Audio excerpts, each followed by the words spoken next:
We should definitely mute ourselves. Very important.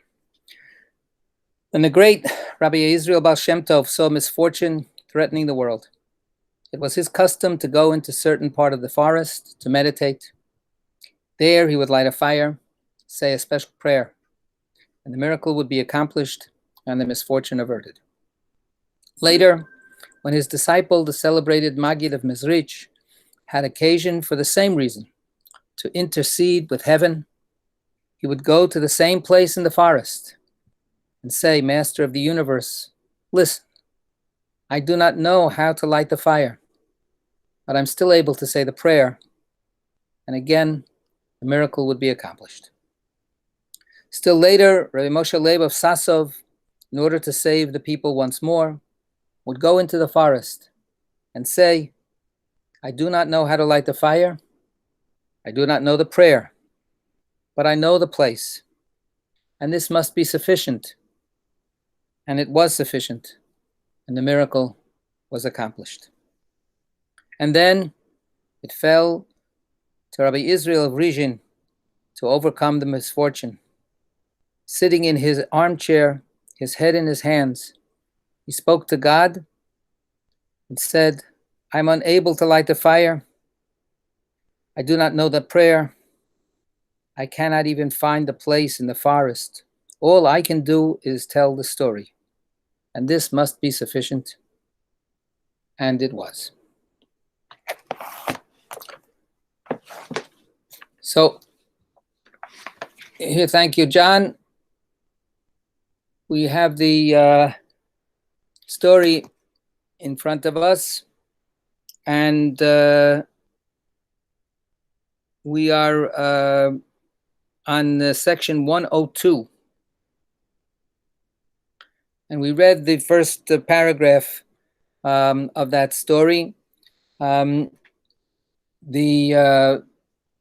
visit of the sages when Rabbi Eliezer is sick, and this is the final scene on his deathbed. It's Erev Shabbat. Shabbat is coming near, and his son is faithfully taking care of him, but he comes to take off his father's tefillin, and his father gets angry at him, and he thinks that his father is losing his lucidity. And then Rabbi Akiva explains, of course not. That's not the problem. He's totally lucid. The problem is that you are doing the wrong things. You're supposed to be getting ready for Shabbat with other things. That time is limited, and you can't light the candles later. You can take his tefillin off later. Do the candles first. Make sure everything is ready for Shabbat. So this showed that Rabbi Eliezer was still sharp as a tack, so to speak, and he was still that kind of like hard person to get along with to the very end. So we're up to where it says the sages. Next paragraph, next column. Up. Thank you. There you go. The sages persuaded that his mind was clear. Let's start from there. And I'll invite somebody to help out, if you can, with somebody to volunteer to read from that paragraph. Okay, Josie, and then Eileen will take turns. So Josie, you can start first. You have to unmute.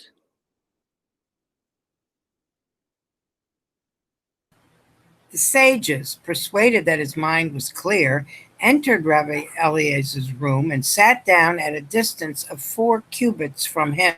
Because remember, he was still under excommunication. Oh, so right. There's that social distancing. Why have you come, he asked. We have come to study Torah, they replied. And why did you not come before now, he asked. We had no time, they replied. Then he said to them, I wonder if such as you will die a natural death. When Rabbi Akiva asked, and what kind of death will be mine, he answered, yours will be more cruel than theirs. So a very pleasant person to visit with.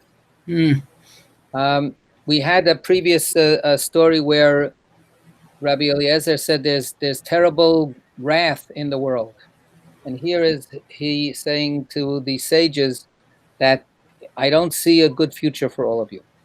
I think that there's going to be some terrible persecutions that you will suffer. Okay, Eileen, how about you take the next paragraph, and then we'll see. We'll take turns. Okay.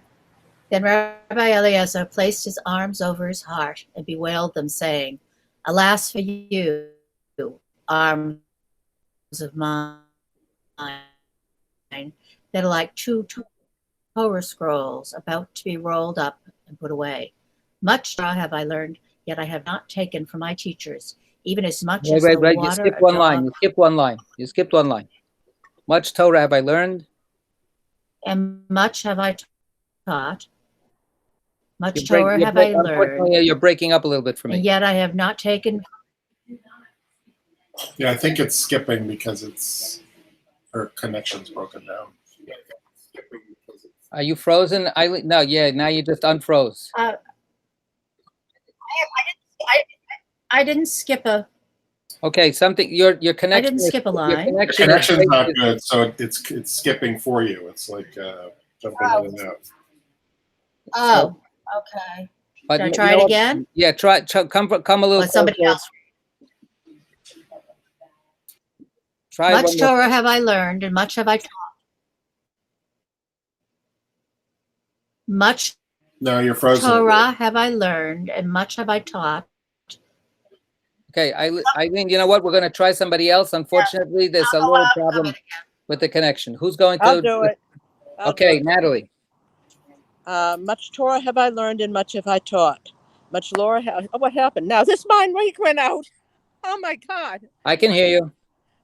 I can't see the thing anymore, though. Somebody else will have to leave. I don't know what happened to it. All right, who's next? I can do it. Okay. Okay.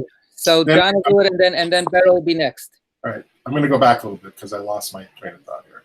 Then Rabbi Eliezer placed his arms over his heart and bewailed them, saying, "Alas for you, arms of mine, that are like two Torah scrolls about to be rolled up and put away.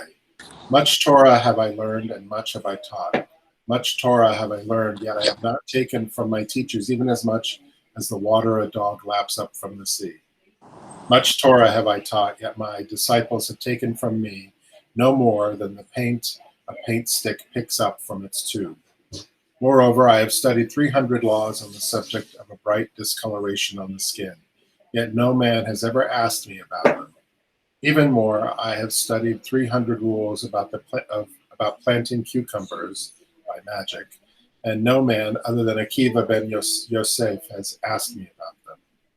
Once while he and I were walking on the road, he said to me, 'My master, teach me the planting of cucumbers by magic.'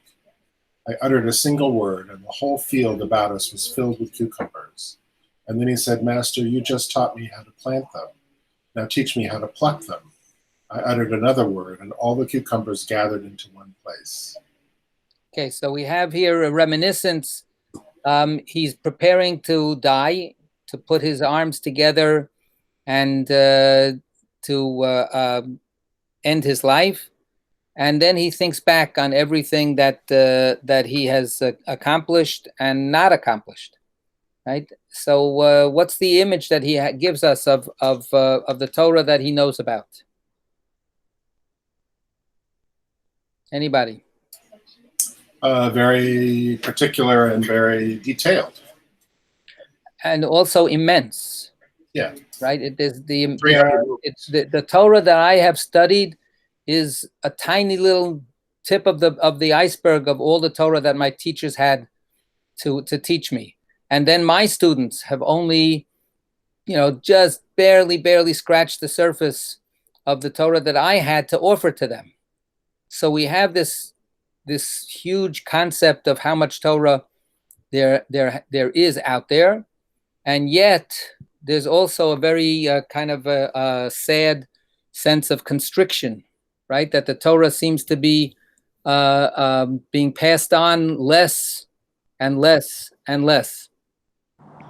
And then we have this strange image of the magical knowledge that Rabbi Eliezer has.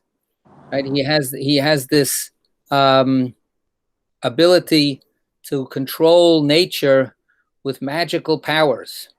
And only one person has ever asked him about this, and other things also. People just don't even ask me to study. They don't want to even study the Torah that I have.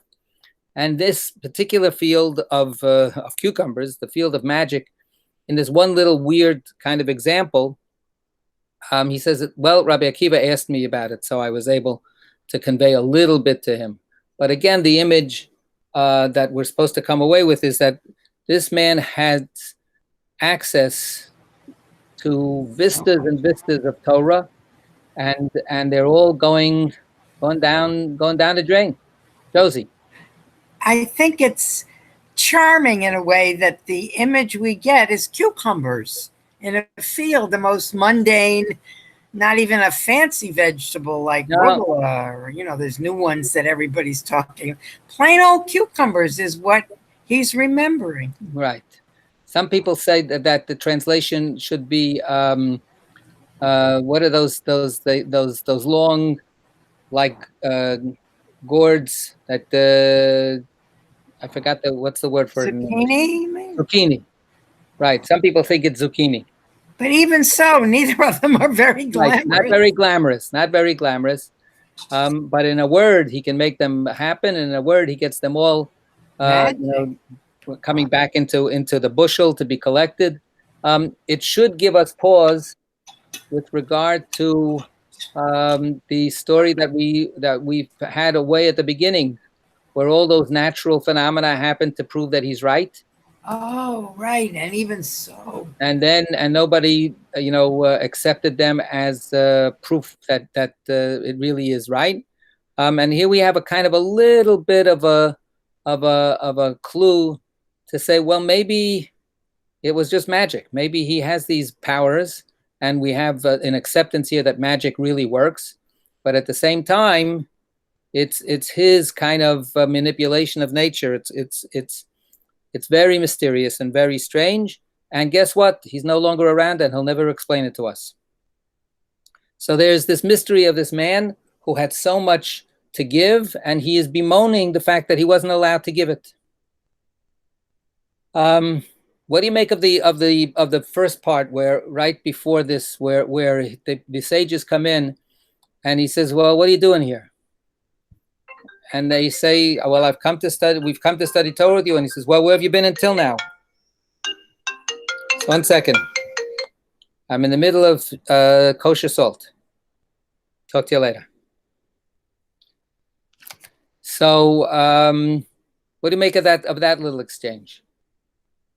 When they said we didn't have time.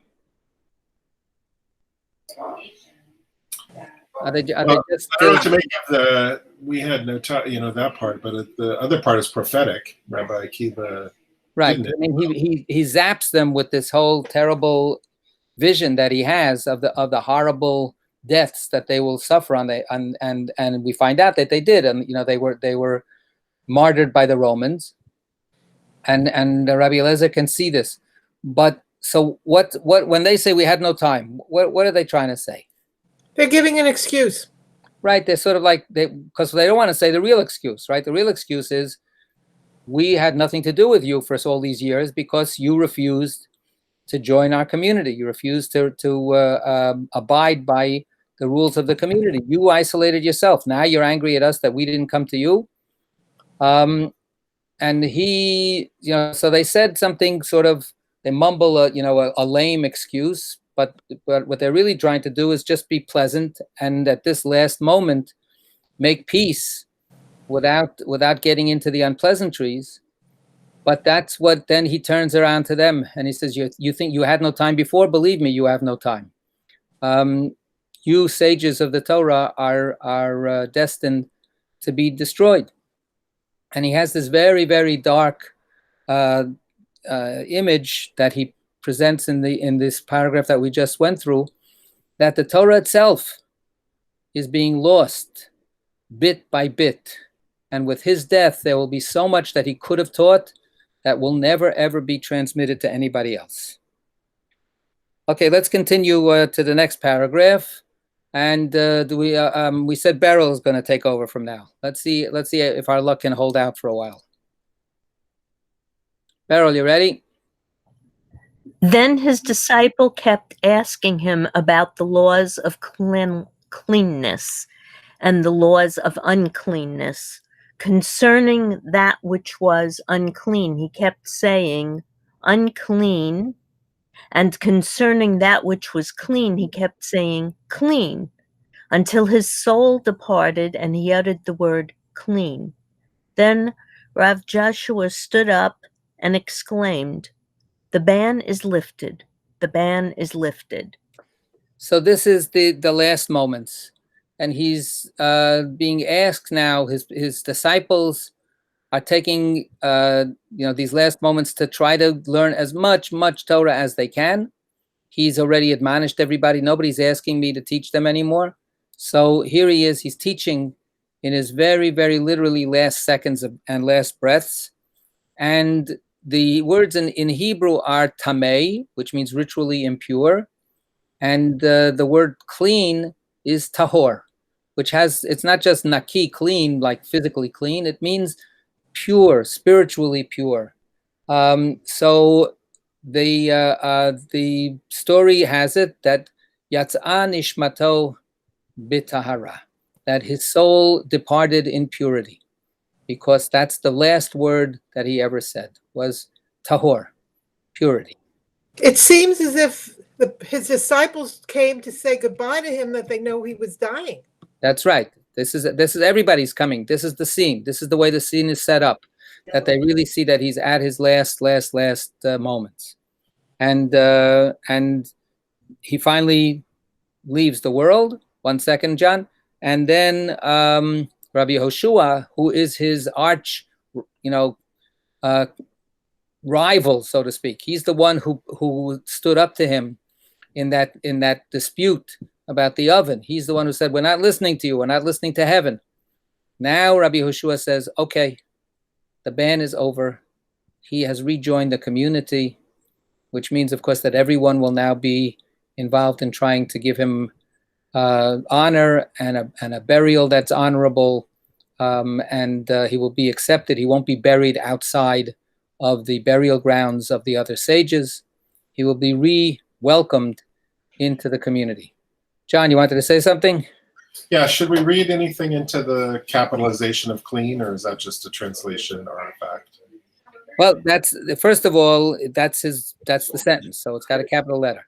But yes, it means we're taking this word absolutely now with the greatest weightiness. No, but one of them is capitalized, one isn't. So I just didn't know if that meant a different kind of clean. No, it's all the same.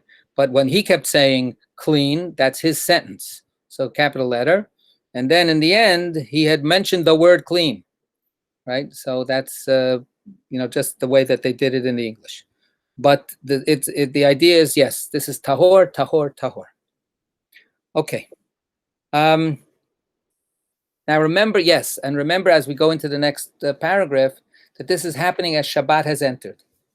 So he dies basically as, on Shabbat, or as Shabbat itself has entered. Okay. Who's going to read the next paragraph? Somebody else? Okay, Carol. Thank you. Okay, now At the end of the Sabbath, on the way between Caesarea and Lydda, Rabbi Akiva met Rabbi Eliezer's bier.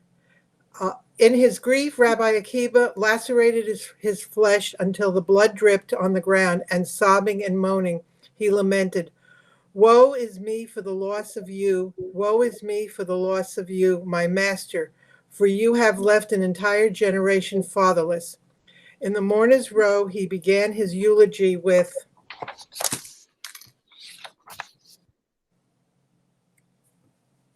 with Elisha's words at the departure of Elijah. My father, the chariots of Israel and the horsemen thereof. I have many coins, but no money changer to sort them out." Okay, and then one more. You can do one last. When Rabbi Eliezer died, the Torah scroll was hidden away. The book of wisdom was hidden away. Okay, so this is his death, and after Shabbos, the funeral sets out, and Rabbi Akiva comes upon the coffin and tears himself and is even bleeding with his anguished mourning, and says, "We have lost our father. Rabbi, We have lost our greatest scholar." Yeah. the very last sentence, the Torah scroll was hidden away, the book of wisdom was hidden away. Is that a way of saying none of these other scholars know anything? In comparison, right? That's what they were all putting themselves on a lower level Than him. than him. They considered him unique in his generation, and that's what he said. He said, "I have also, that nobody has actually even benefited from, and it's now going to be taken down to the grave with me." Okay. Yeah, I thought he was the Torah scroll. I thought it was metaphorical. Torah scroll.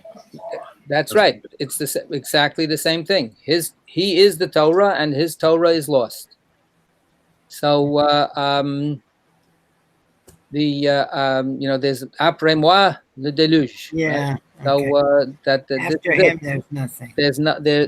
That's it. So this is the end of the selections that we have from the rabbinic literature.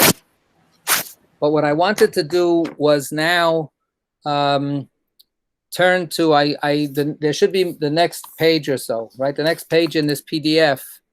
If we keep scrolling, yeah, there we are. So now it's sideways, unfortunately. We can turn it around eventually. Yeah, getting vertigo here. Why doesn't it want to turn the other way?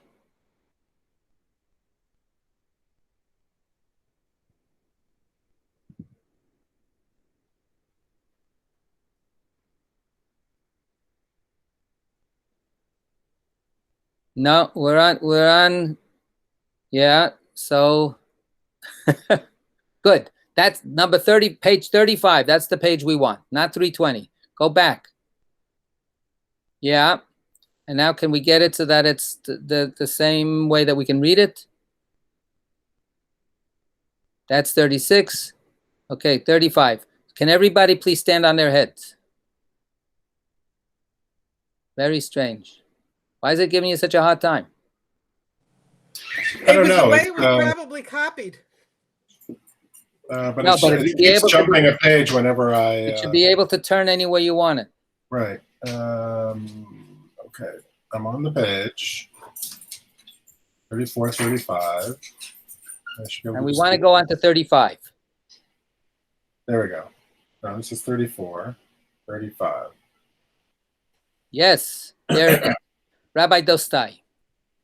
Thank you, John. A little smaller, little smaller.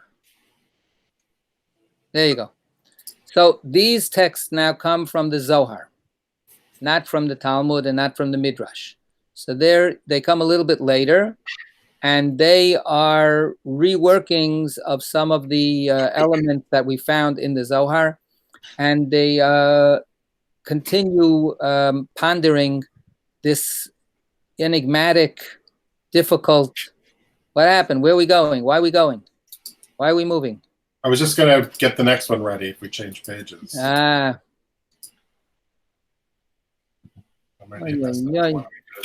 No, it should be okay now. Oh, it keeps jumping pages. This should be the one we left off on. Yeah. Just don't go to the next page. All right. This is Rabbi Eliezer getting his revenge from the grave. Like, this guy is a tough guy. So we are now at the bottom of that page. Scroll down a little bit. There it is, Rabbi Dostai. Okay, so let's start from there. Who's going to read for us now? John, you got us into this trouble. You start us off. Okay. Rabbi Dostai asked Rabbi Eliezer the Great, saying, Rabbi, establish for me the mystery of this verse. A perpetual burnt offering, ha'asuyah, instituted on Mount Sinai as a fragrant odor a fire offering to Yod-Heh-Vav-Heh. He said to him, "My son, by your life, it seems to me that you are not yet worthy to grasp it. No one has asked me about this except for Akiva, my disciple, and the root of all balsam is And the root of balsam is still in my hand. Is still in my hand." Right. So there's a rabbi, a disciple of Rabbi Eliezer the Great, who asks him to explain a verse. And we don't have to get into all the details here of what the problem is with that verse, but what Rabbi Eliezer then answers is vintage Rabbi Eliezer. Who do you think you are? You're not ready to even learn this. And nobody has ever asked me this question, except Rabbi Akiva. And even though Rabbi Akiva asked me this question, I still know something about this that nobody else knows. So we have, again, this very cantankerous self-presentation, where, he has it both ways. He's angry at this guy for asking him the question, and then he's angry that nobody else ever asked him the question. But Rabbi Akiva, of course, is recognized again as his most devoted and faithful disciple. And nevertheless, he says, even Rabbi Akiva doesn't really get it all. Let's continue, if we can. We're on the next page, 36. Yeah, give me a second. I'm just going to switch to another document where I fixed it all.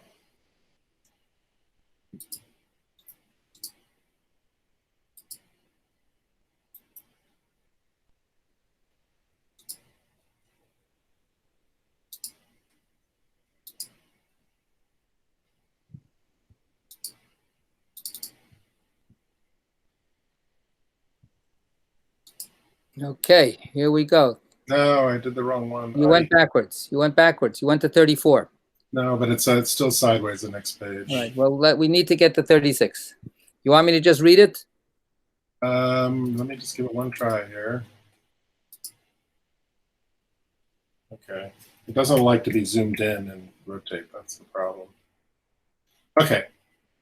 Rabbi Akiva heard, he said, But nobody else sees this. Oh, sorry.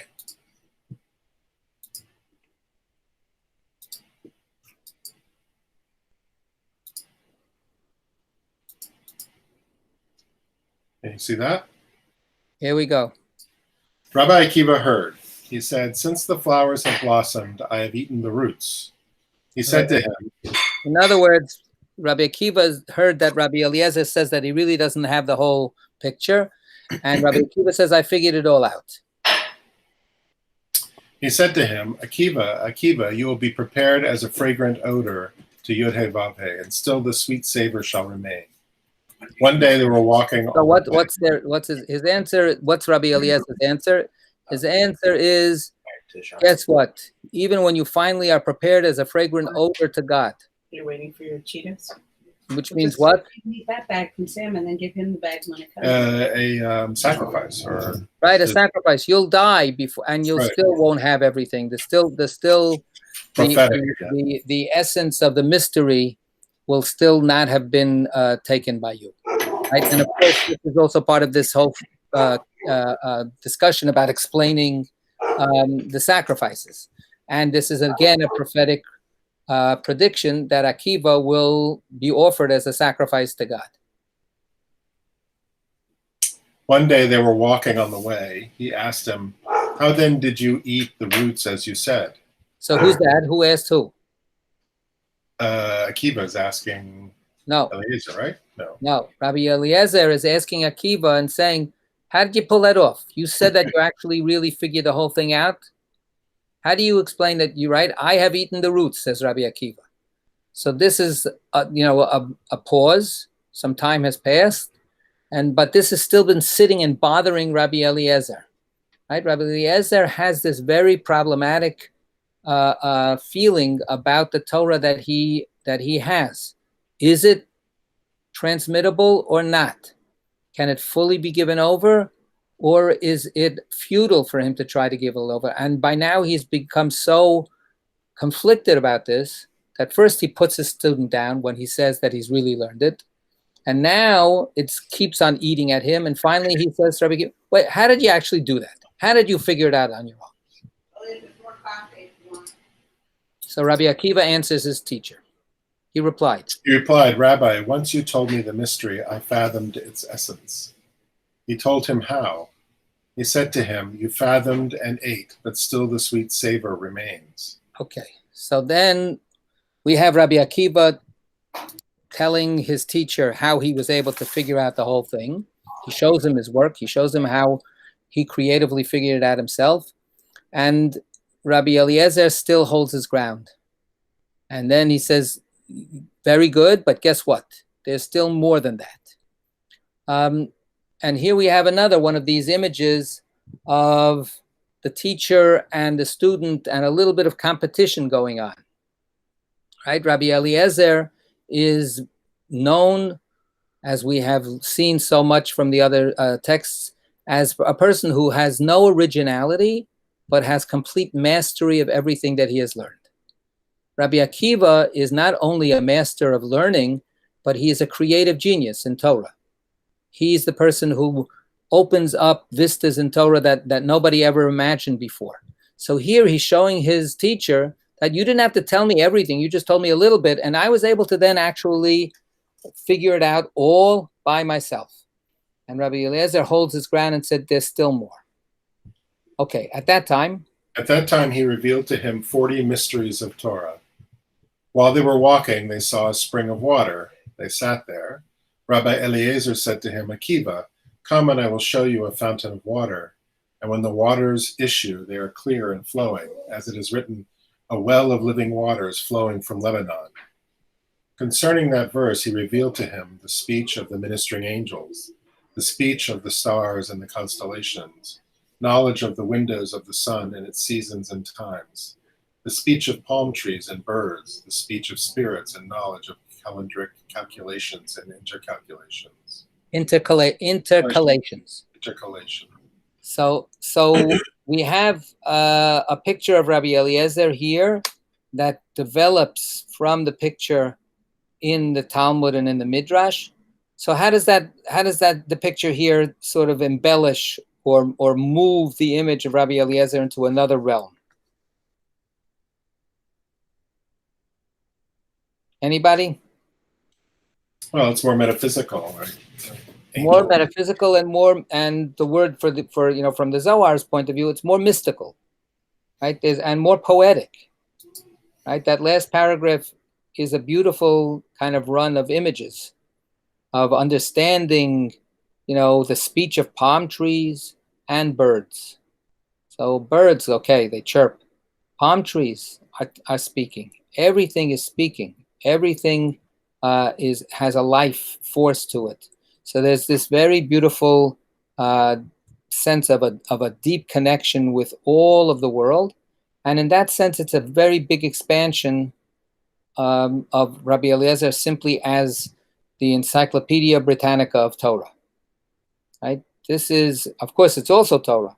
But from the Zohar's perspective, this is a man who is attuned to the great mysteries of all of the cosmos, not just of the verses and the rabbinic laws that follow from them.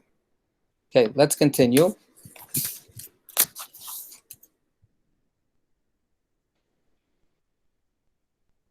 At that moment, Rabbi Akiva wept. He asked, why are you crying? He replied, woe to the generation that will remain orphaned of you. He said, do not say that, but rather woe to the generation that will be orphaned without a father, with neither guiding sage nor contemplative student. Days shall arrive when the entire generation will be brazen and barefaced, and the Torah will be forgotten, with none to ask and none to inquire, while he who arouses his heart in Torah will be despised and shunned by men. Woe to that generation when it arises. He said to him, that generation endures solely through the breath of children, and only when they are young, because when they are older, Torah is forgotten from among them. That's the end of the story. So again, we have repeats, echoes of motifs that we've had in the rabbinic texts before. And we have the crying. Crying, of course, is a motif that we've seen again and again and again. And we have, as we saw at the end sections of the rabbinic texts, the mourning at the passing of this great sage. But when Rabbi Akiva sees that this is what's going to happen eventually, what an amazing great man you are, and you're not much longer for this world. Rabbi Eliezer says, don't say that, but rather say, etc., etc., etc. What is Rabbi Eliezer's pushback? What is he trying to change from what Rabbi Akiva said? He's saying it's not just me, right? It's other students. I mean, other teachers. Right. There'll be no teachers. So he's pushing that après moi le déluge all the way, very extremely, right? He's saying, you're saying, oh, we'll be orphaned of you. No, I'm nothing. I just represent something. I represent the Torah, and it's not me personally, but it's the presence of the Torah in the world. And the generation that we are in will become a generation that will lose all grasp of the Torah. He's got this very fatalistic, very dark and depressed vision of the plight of the Torah, that the future of the Torah is very, very bleak. And he says the teachers will not be around, and the students won't even care. Right? They won't even look into things. They won't even want to learn. None to ask, none to inquire. And if there is anybody, what does he say? If there is anybody who's interested in devoting themselves to the Torah, what will happen to that person? Shun. Can't hear you, Josie. People won't admire them. They'll not just that, they'll be shunned and despised. I wonder what he'd say about life in modern America. Right. This verse is from chapter 53 in Isaiah. This is the chapter that's called the suffering servant. The suffering servant. It's a whole chapter that talks, that Isaiah says that there will be a servant of God, and everybody will despise and shun this servant. It's a key text in Christianity. It was seen as the description of Jesus, who was shunned and despised and crucified. But here, Rabbi Eliezer applies it to anybody who wants to be a Torah student, who wants to arouses his heart in Torah, who just has any kind of interest in Torah. You'll be considered, a distasteful person. So nobody will want to have anything to do with you. You should go to Wall Street and make a lot of money. Right. Well, but he knows what it means to be shunned and despised, doesn't he? Right. He had that tragic break with the sages. Now, the sages would never say that they're despising him and shunning him because he wants Torah and they don't. Right? They don't see it that way at all. But the way he sees it is that, no, they turned their back on the Torah. They turned their back on everything. There's a very interesting balancing here between how egotistical he is and how completely unconcerned he is with himself as a person. Only for the future. Depends on how you read it. You could read this correction really as saying, I'm still the one, but it just means more than just, I'm gone. The whole thing is gone when I go because you all shunned me. You could read it that way. Right. And what about that last paragraph? The last paragraph, very tragic. Who's speaking that last paragraph? Akiva? Yeah, no, he is. This is Rabbi Eliezer, and he's saying when everybody is going to be running away from Torah, what's going to keep that generation going? After all, if there's nobody who's devoted to Torah, the world will descend back into chaos. The whole contract, the whole covenant that God has made with the world is that the world exists only for the sake of devotion to Torah. So if everybody's turning their back on Torah, how is the world going to be continued to be preserved? It's not. No, that's not true. Through the breath of the children. The generation endures. How? Solely through the breath of children. Innocence is still with the children. But then he goes on, the problem is that children grow up. And when children grow up, they quote unquote become mature. But they understand maturity as meaning cynicism, and running away from all the values, and running towards some other kinds of concept of success and goodness. But thank God for the children. That's one of the things that we see again and again and again. That children are children. Children actually have certain beautiful qualities to them from one generation to the next. So here, what he ends this vision with is this very, very hopeless kind of vision where the innocence that keeps on springing up in the world is defeated again and again and again. So that's that scene. Then there's another text that I chose from the Zohar, and here the Zohar comes back to that scene of Rabbi Eliezer's death. So if we go to the next page, you have to scroll to the next page.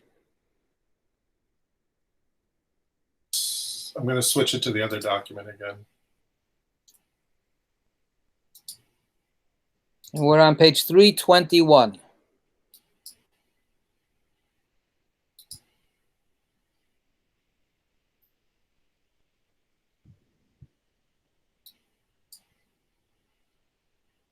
Do you see that?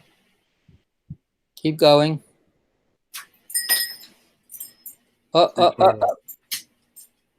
Yes. Thank you. Here we are. Okay. Somebody else want to take a shot at reading?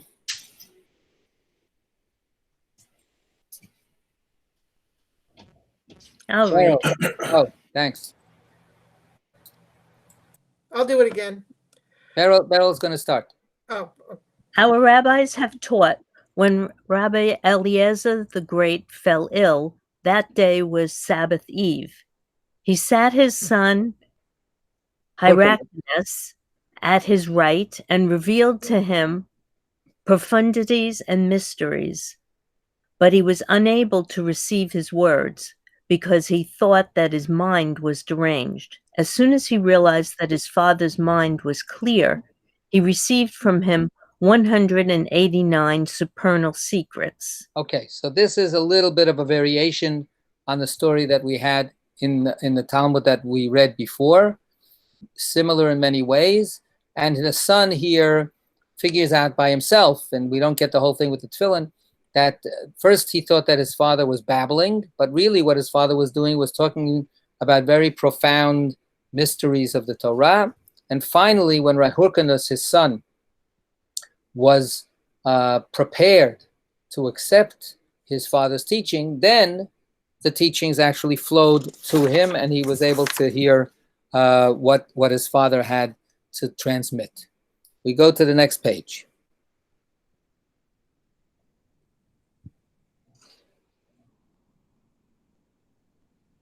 There you go.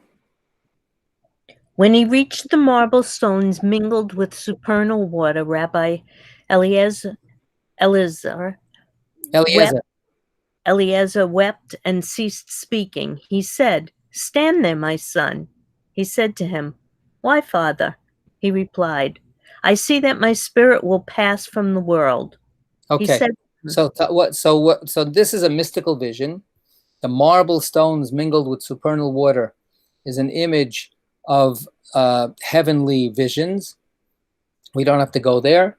But he says to Rabbi Eliezer says to his son, he's crying again. There's that motif, crying, keeps on coming back again and again and again. And he says, enough, this is it. No further. I'm about to leave the world. Go ahead. He said to him, "Go and tell your mother to remove my tefillin, TC, a lofty... 2. It's just the printing didn't come out. To a lofty site. To a lofty site, and that after I depart the world and come here to see them, she shall not weep, for they are near to the higher, nor the lower realms." Not the lower realms. They're near to the higher and not the lower realms. but the human mind perceives nothing of them. Okay, so here we have a transposition of the tefillin motif, and what was part of just some basic confusion in the rabbinic story, here it becomes symbolically very significant. He's in total control, and he says to his son, now go tell your mother, not you, tell your mother to take my tefillin and put them on a high shelf, so to speak. Because when I come back from the other world and I come to visit, this tefillin being on a high level will comfort her and undertake and tell her that I am on a high level too, right? So he is identifying with his tefillin. How can he identify with his tefillin? Because the tefillin were little pieces of Torah that were wrapped on your body. Remember when he says, my arms are like Torah scrolls. When we put on the tefillin, we take a Torah scroll and we wrap it around our arm. So the tefillin in other places becomes a kind of I think the word is a synecdoche, right? A small thing that becomes the symbol of something bigger, and that is the tefillin becomes the symbol of the man of Torah. Rabbi, what is he saying when he concludes the human mind perceives nothing of them?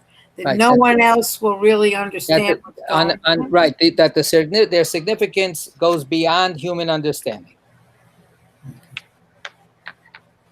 Now, of course, he also has gone beyond human understanding. I see. Right? Okay.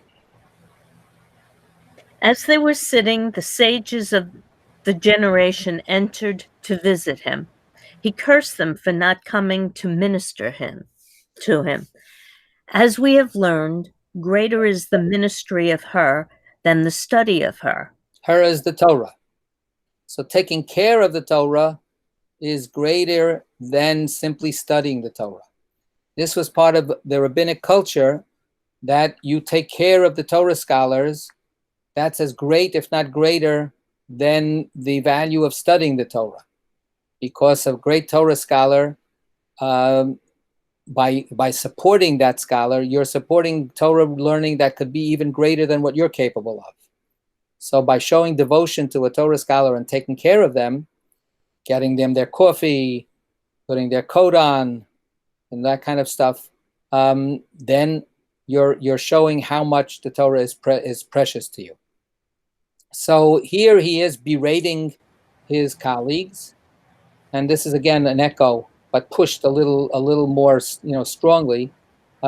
We had it in the rabbinic story that we had just a minute ago, and here he's really giving it to them.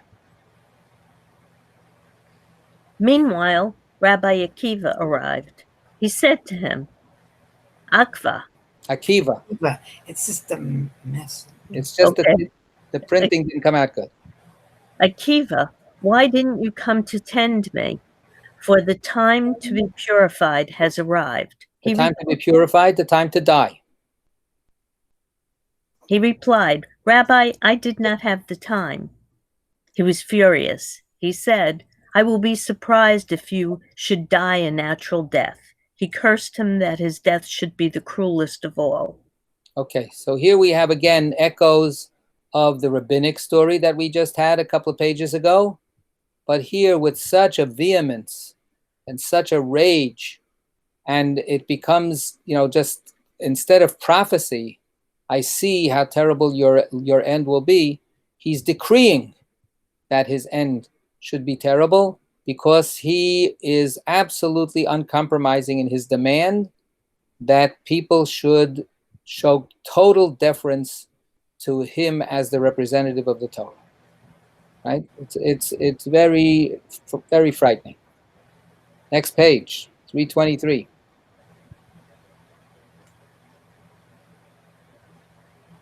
Rabbi, this reminds me of seeing all those students and scholars stand up at the wedding when some famous rabbi That's right. walked in. Kavod la Torah. Give honor to the Torah. That was so dramatic. I'll never forget it.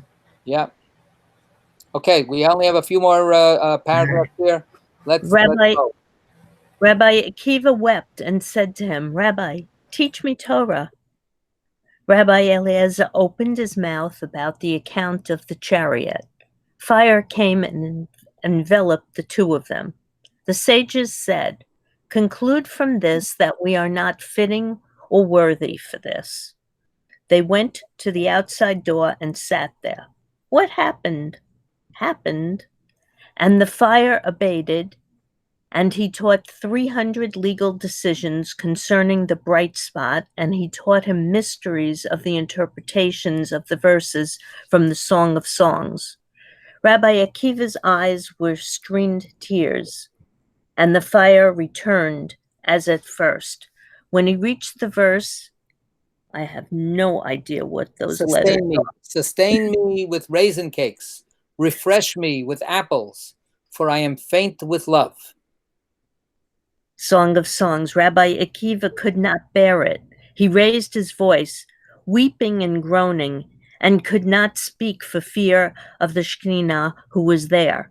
He taught him all the profundities and supernal secrets contained in the Song of Songs, and he made him swear an oath not to wield a single verse from it, lest the Blessed Holy One destroy the world on its account.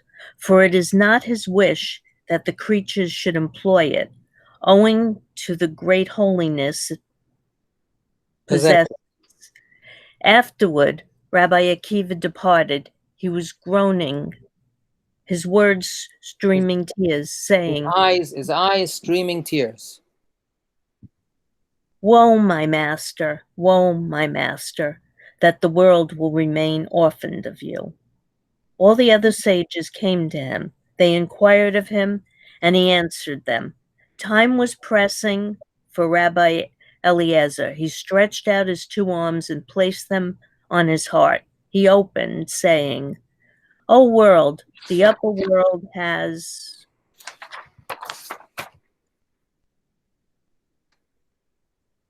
turned to draw in and conceal all light and luminosity from the lower realm. Woe to you, two arms of mine. Woe to you, two Torah, which the day will be forgotten from the world. As Rabbi Yitzhak said, all of Rabbi Eliezer's days, the teaching shone from his mouth as on the day it was given at Mount Sinai. He said, I have fathomed Torah, grasped wisdom, and rendered service. Were all the inhabitants of the world scribes, they would not suffice to record it. My disciples carried away from my wisdom only as a dab of paint in the eye, and I from my teachers as one who drinks from the sea. This was only to accord more esteem to his teachers than himself. They were asking him about the lever's sandal, whereupon his soul departed, saying, pure. Rabbi Akiva was not there. When Sabbath departed, Rabbi Akiva discovered that he had died. He tore his clothes and cut all his flesh, and blood poured down over his face. He was screaming and weeping. He went outside and said, O heavens, tell the sun and the moon that the light that shone more brilliantly than them has now darkened. And that's the end of the story. And that's the end of the story of Rabbi Eliezer. So thanks for bearing with me. I'm sorry I was late earlier, and we don't have that much time now. We're over time. So we're going to stop here. And I want to just also tell you next week and the following week, we're going to be on pause. I'm taking a little vacation. So we should hopefully, if you're so inclined, we can reconvene in 3 Wednesdays from now. Okay? See you soon. Thank you. Thank you, Rabbi. Yashikov.